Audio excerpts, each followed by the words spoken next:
अब हम देखेंगे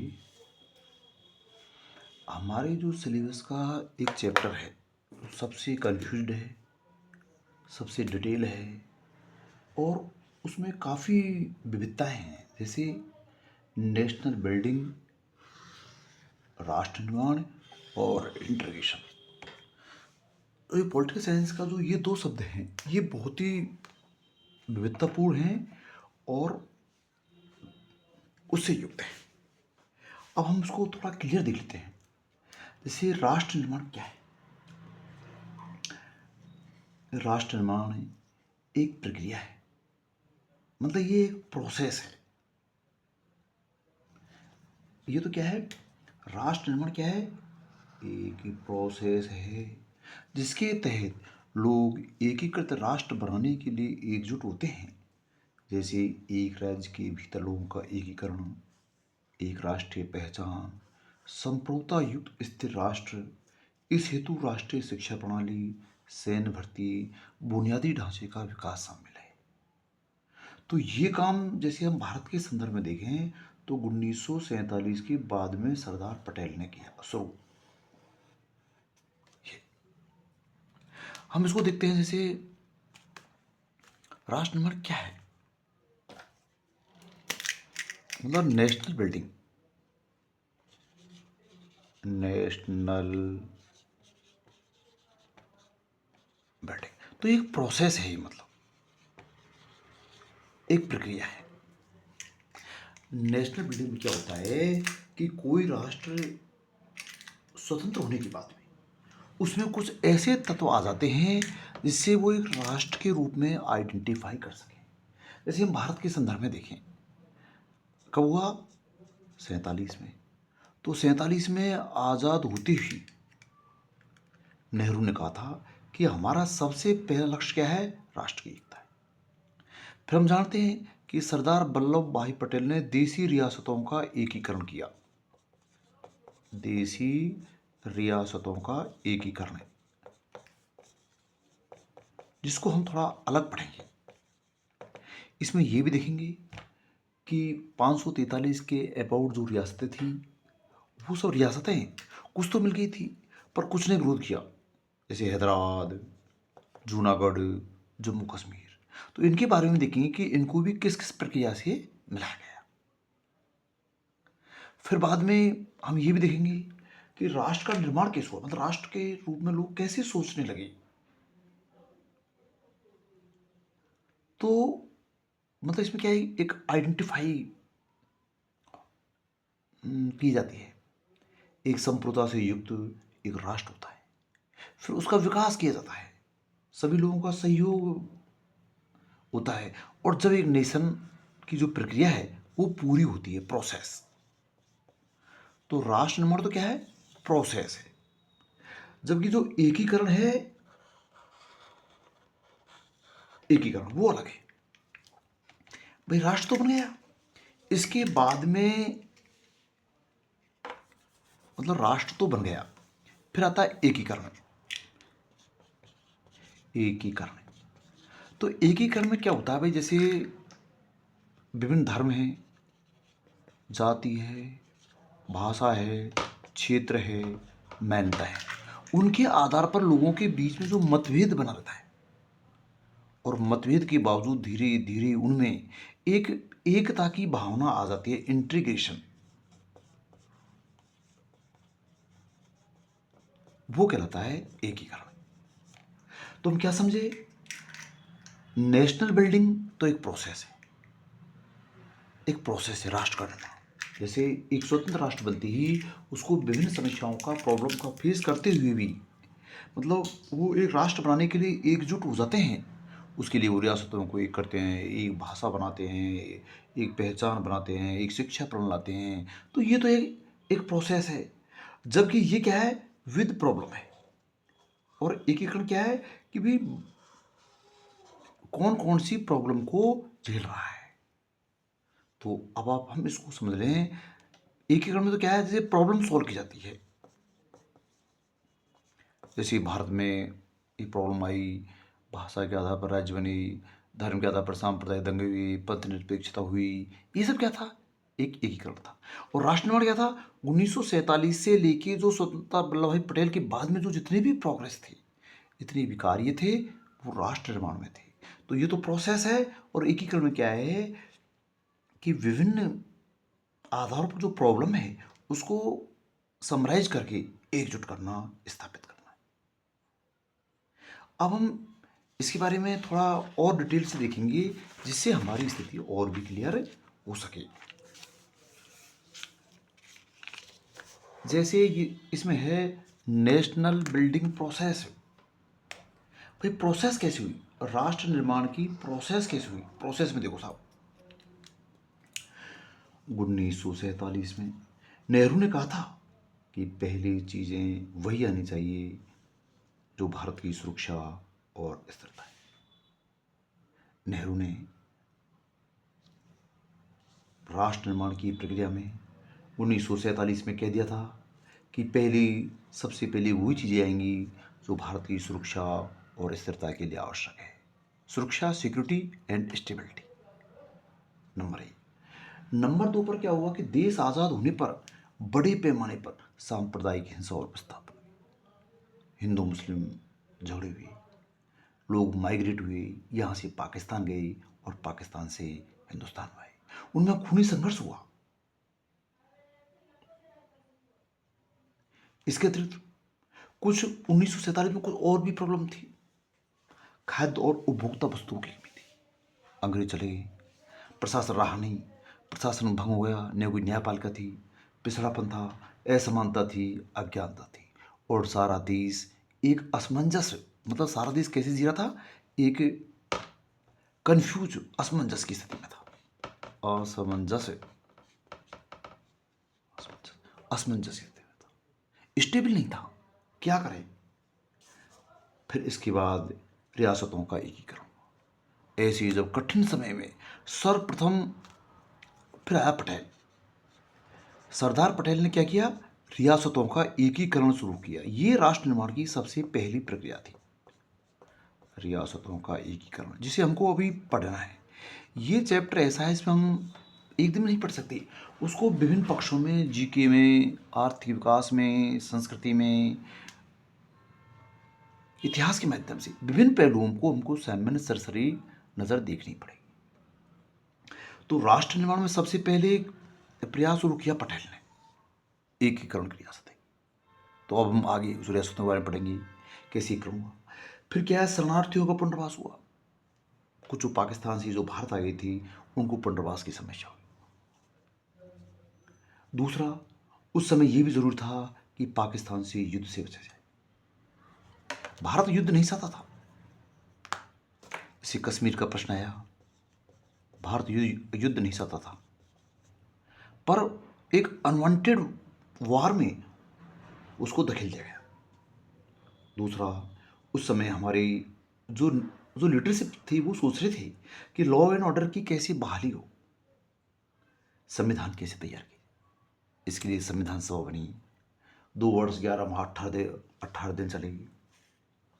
दूसरा, आगे प्रतिनिधि लोकतंत्र, रिप्रेजेंटेटिव डेमोक्रेसी और सिविल लिबर्टी, राजनीतिक व्यवस्था का निर्धारण, कि हमारी एक ऐसी शासन व्यवस्था हो जिसमें लोगों की भागीदारी हो, लोगों को अधिकार प्राप्त हो। इसके बाद राष्ट्र में सुधार के लिए था, भाई भूमि सुधार भी होना चाहिए, सबको सामाजिक न्याय की प्राप्ति हो, क्योंकि सामंती शासन था उस समय, कुछ लोगों को अधिक प्राप्त थी, कुछ को नहीं थी। तो ये भूमि सुधार भी एक बहुत महत्वपूर्ण मुद्दा रहा। इसके बाद में जवाहरलाल नेहरू ने 1950 में योजनाओं बनाया, जिससे तेजी से आर्थिक विकास हुआ, पंचवर्षीय योजनाएं बनी, और उन योजनाओं से उद्योग, कृषि, पिछड़ेपन, सब पर जोर दिया गया। एक क्या था? गरीबी दूर करना। उस समय पॉवर्टी बहुत बड़ी समस्या थी, पॉवर्टी बहुत बड़ी समस्या थी। उसका निर्णय हुआ और इंदिरा गांधी तक गरीबी हटाओ जैसी नारी चलती रही, जिससे राष्ट्र का निर्माण हो सके। योजना प्रक्रिया की शुरू की गई योजना आयोग से, मतलब योजना आयोग बना, पंचवर्षीय योजना बनी। एक क्या था? विदेश नीति का निर्धारण, फॉरेन पॉलिसी।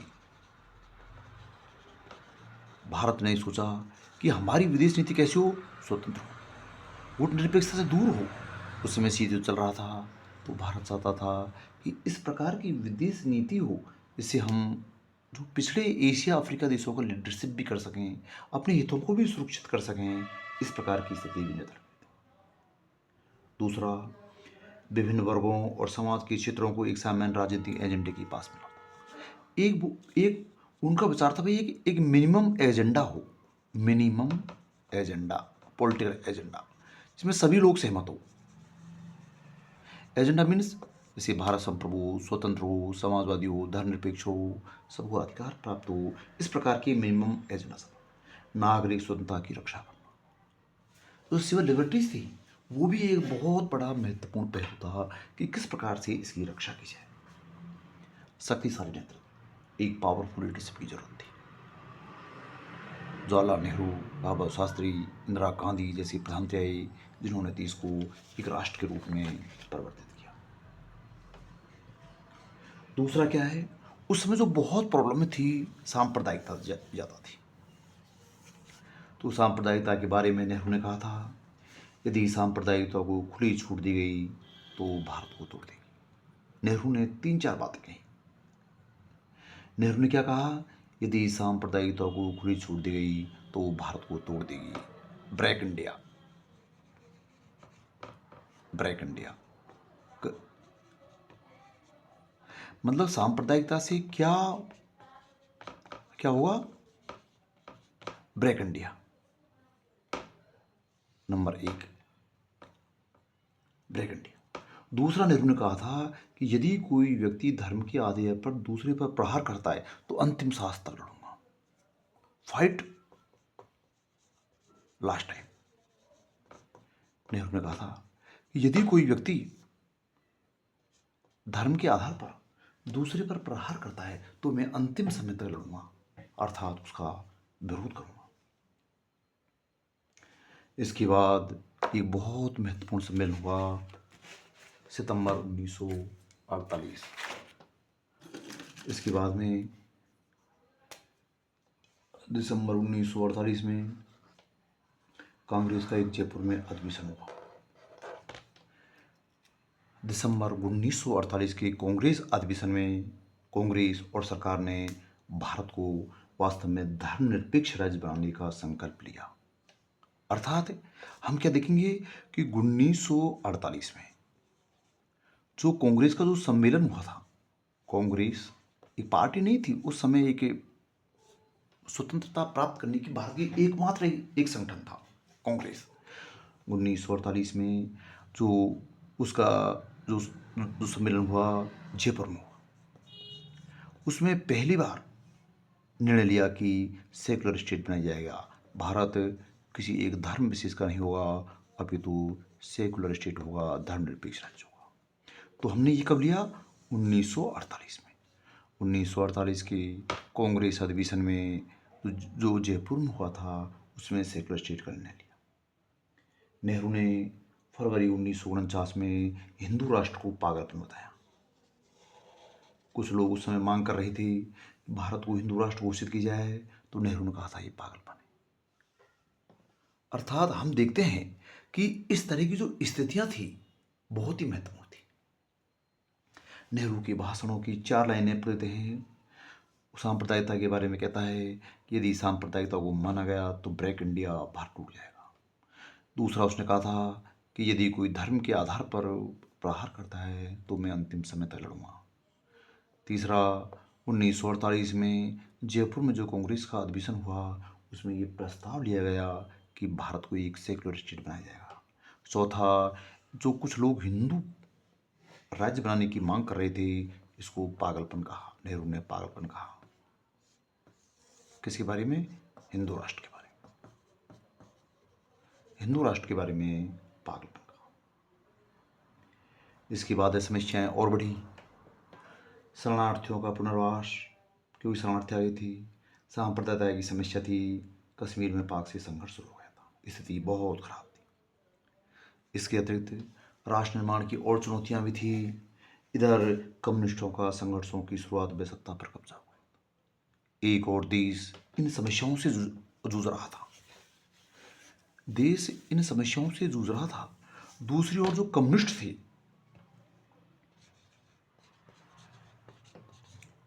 मार्क्सवादी, वो ये मानते थे कि अभी तो एक आज़ादी मिली है, दूसरी आज़ादी मिलना बाकी है।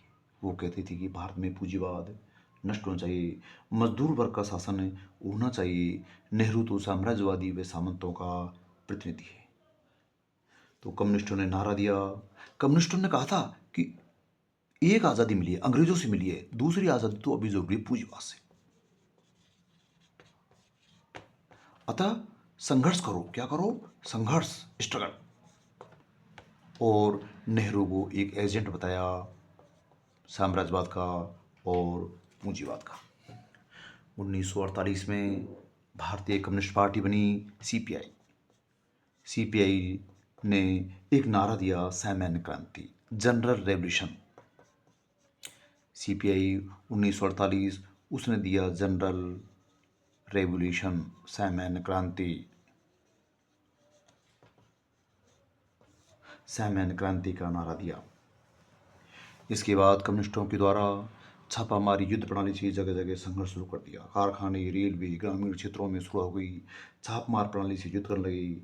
और ये जो कम्युनिस्टों का जो प्रभाव था वो था पश्चिम बंगाल, मद्रास, असम, बिहार, त्रिपुरा, मणिपुर, तेलंगाना, इन क्षेत्रों में था, जो आज भी माओवाद के रूप में जिंदा है। नक्सलवादी आंदोलन, लाल आतंक। तो ये लाल आतंक के जो पश्चिम बंगाल, मद्रास, असम, बिहार, त्रिपुरा, मणिपुर, तेलंगाना, इनमें संघर्ष शुरू हो गया। कुछ स्थानों पर किसान आंदोलन भी शुरू हो गए। ये भी एक राष्ट्र निर्माण में एक चुनौती आ गई। वो अलग होना चाहते थे, विभाजन होना चाहते थे। जैसे पटियाला में हुआ था पटियाला मुजाहरा। कम्युनिस्ट तो चाहते थे कि भाई एक क्रांति बाकी है, अभी मजदूरों का शासन होना बाकी है। इधर किसानों का भी आंदोलन हो गया था, वो चाहते थे कि हमको अलग अधिकार मिले, अलग स्वाधीन मिले। तो पहला आंदोलन था पटियाला, जो पटियाला में हुआ था, पटियाला मुजाहरा, पहला आंदोलन। दूसरा हुआ नक्सलवादी, जो अब तक चल रहा है पश्चिम बंगाल में, नक्सलवाद पश्चिम बंगाल में। एक हुआ था श्रीकाकुलम, श्रीकाकुलम, आंध्र प्रदेश में। अर्थात किसानों ने, मतलब हम देखें, कम्युनिस्ट तो अलग अलग संघर्ष कर रहे थे। कम्युनिस्ट तो पश्चिम बंगाल, महाराष्ट्र, असम, बिहार, त्रिपुरा, मणिपुर, ऐसे राज्यों में संघर्ष कर रहे थे। इधर फिर किसानों ने भी संघर्ष शुरू कर दिया। किसान आंदोलन, किसान आंदोलन, पटियाला मुजाहरा पटियाला में हुआ, नक्सलवादी पश्चिम बंगाल में हुआ, श्रीकाकुलम आंध्र प्रदेश में हुआ। ये तीनों आंदोलन चल पड़े और काफ़ी हिंसक हुए। फिर नेहरू को बाध्य होकर एक प्रिवेंशन डेमिनेशन एक्ट लाया। प्रिवेंशन डेनिमिशन एक्ट लाकर सीपीआई के नेताओं को गिरफ्तार किया। फिर जाके सीपीआई ने सशस्त्र विद्रोह छोड़ा। तो इस प्रकार बदली हुई परिस्थितियों में जब स्थिति काफ़ी बिगड़ गई थी, तो नेहरू ने एक एक्ट लाया, प्रिवेंशन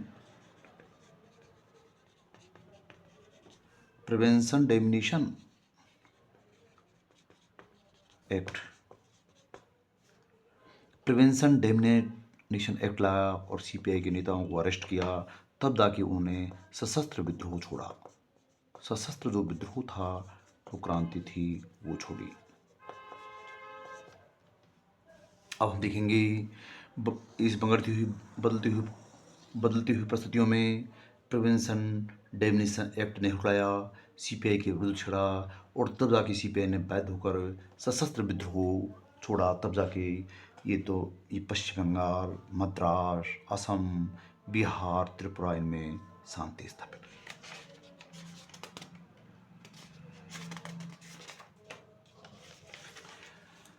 सरकार ने राष्ट्र निर्माण के लिए और भी कदम उठाए।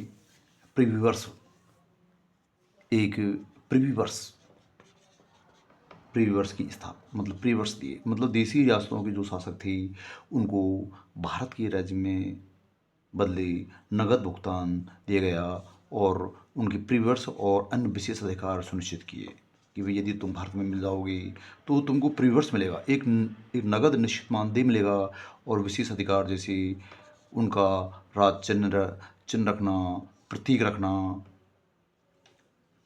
ऐसे कुछ अधिकार भी मिल गए। इधर स्थिति आ गई थी 1961 में फ्रांस का पांडिचेरी पर कब्जा हुआ था। पुर्तगाल को 1961 में मुक्त करवाया। इसके बाद नेहरू ने भारतीय उद्योगों का विकास, अंतर्राष्ट्रीय व्यापार हुआ, सड़कें बनी, रेलवे बनी, ये सब विकास के तारतम्य थे। ये राष्ट्र निर्माण के लिए आवश्यक थे। बैंकर व्यवस्था स्थापित हुई, न्याय व प्रशासन प्रणाली का विकास हुआ। धीरे धीरे फिर संविधान सभा का निर्माण हुआ। संविधान सभा ने 2 वर्ष 11 माह और 18 दिन में एक संविधान को बनाया। इससे जो संविधान का दर्शन स्पष्ट हुआ। दर्शन में क्या था? समाजवाद, लोकतंत्र, न्याय, स्वतंत्रता, भातृत्व, भाईचारा, ऐसी भावनाएं हमें संविधान में देखने को मिलती है जो राष्ट्र निर्माण होती है। फिर आया बॉम्बे प्लान। राष्ट्र निर्माण का फिर एक बॉम्बे प्लान आया। बॉम्बे प्लान क्या था? बॉम्बे प्लान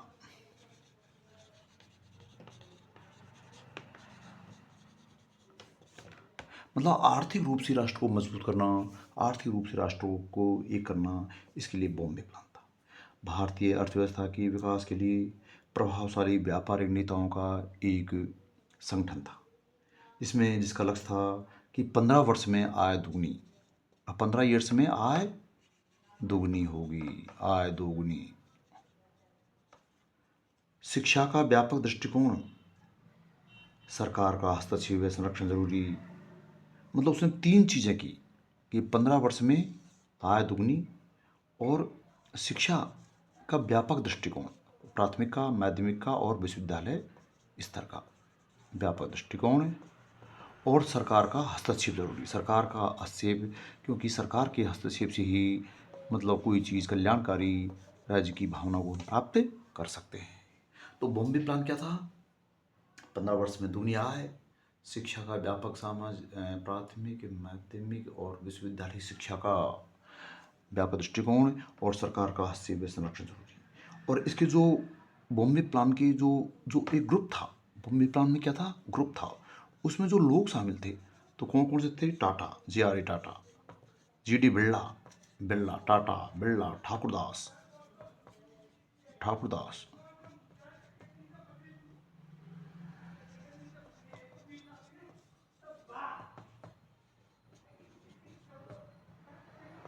कस्तूरबा भाई। मतलब बॉम्बे प्लान में जो एक आर्थिक विकास के लिए था, जिसके 3 लक्ष्य थे।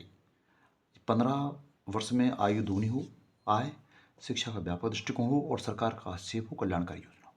तो इसमें उस ग्रुप में कौन कौन लोग थे? टाटा, बिरला, ठाकुरदास और कस्तूरबा भाई। टाटा, बिरला, कस्तूरबा भाई और ठाकुरदास।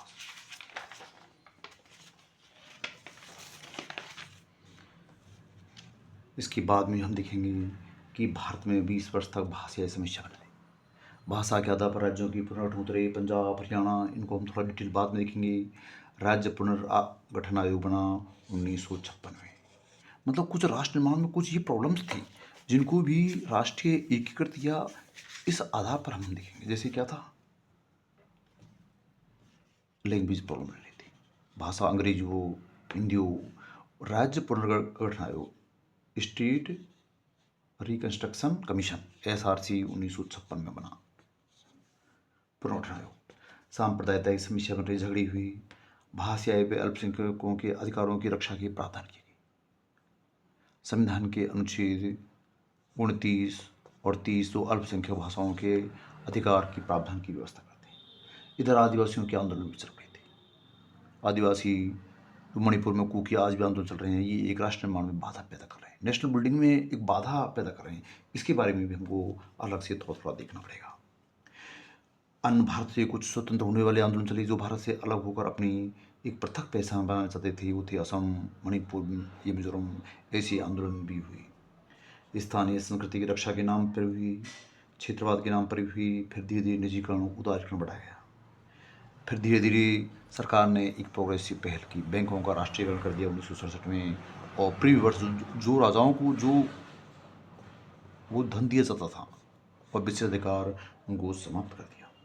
सन ऑफ सॉइल, धीरे धीरे एक भावना चली कि सन ऑफ धरतीपुत्र। धरतीपुत्र का मतलब है कि जिस स्थानीय क्षेत्र के लोगों को स्थानीय लोगों में रोजगार या उनके संसाधनों पर अधिकार होना चाहिए। ये भी एक प्रथावादी भावना थी, पर धीरे धीरे इसको भी सेटल किया गया। फिर हिंदू पर्सनल लॉ, समान नागरिक संहिता, ऐसी कानून बनाए जिससे भारतीय राष्ट्र के रूप में डेवलप हो सके।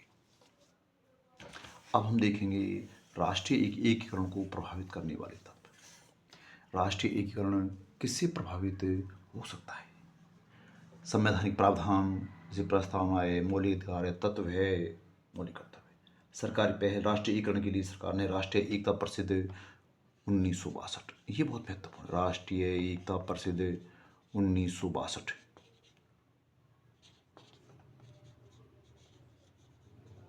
ये क्या था? विभिन्न सांप्रदायिक, क्षेत्रीय, जातिवाद जैसी समस्याओं की सॉल्यूशन के लिए थी। ये सॉल्यूशन के लिए थी।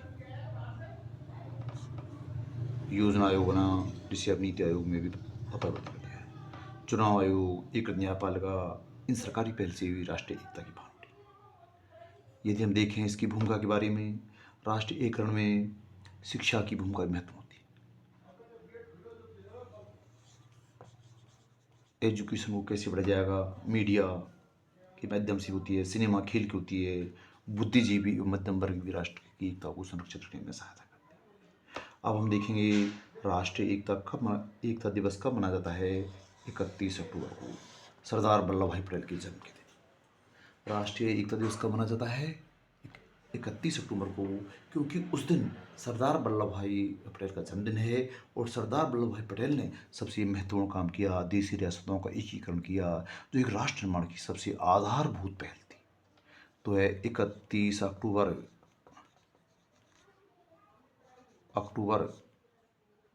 राष्ट्रीय एकता दिवस।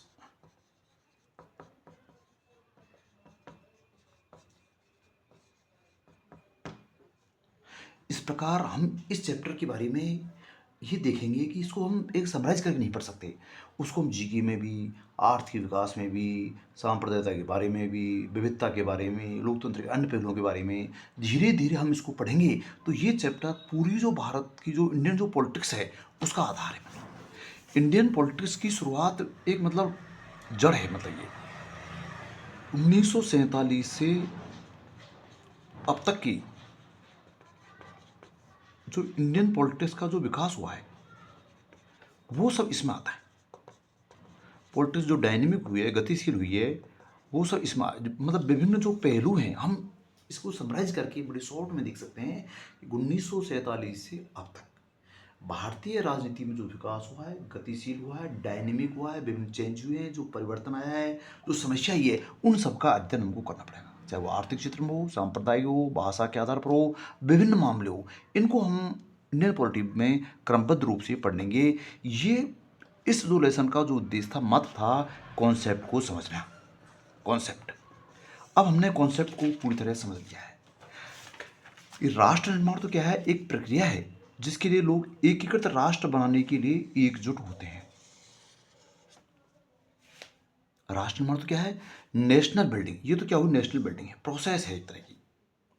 और एकीकरण क्या है? कि विभिन्न समुदाय, जाति, वर्ग, भाषा में विविधता होती हुई भी उनकी पहचान स्थापित करना, उन प्रॉब्लम्स को दूर करना, उन समस्याओं को दूर करना, जिससे विविधता में एकता हो, स्वतंत्रता हो, समानता हो, सामाजिक न्याय की प्राप्ति हो, सब लोग सह अस्तित्व से रहें। सह अस्तित्व,